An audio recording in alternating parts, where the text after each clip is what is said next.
How frustrated are you by all of this scam and spoof phone calls you get these days?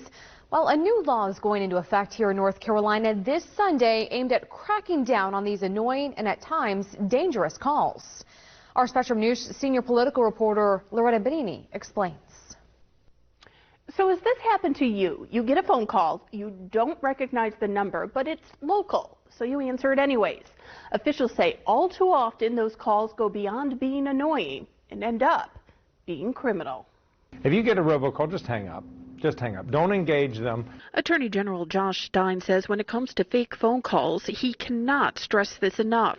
Ignore them, and when possible, report them. There's a woman in Hickory who lost $250,000 to these scam artists. Just last week, Stein was talking to a group of seniors about the dangers of spam phone calls when one woman's phone began to ring.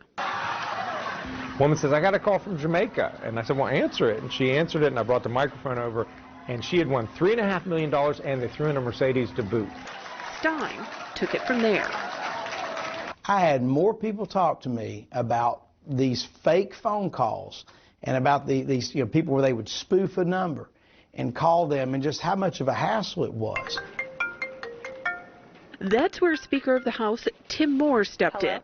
Earlier this year, he led the so-called Truth and Caller ID law through the legislature. You could be calling from anywhere in the country, forget that, anywhere in the world, and you can have it set where it looks like you're calling from that area code and from even that town. This new law piggybacks on federal efforts to cut down on spam calls by making it illegal to make solicitations through text message and to misrepresent caller information. So if it's companies, for example, that are engaging in this to try to trick people into some kind of thing, they can get fined for that. And in certain cases, if there's a criminal intent, they can be prosecuted for a felony.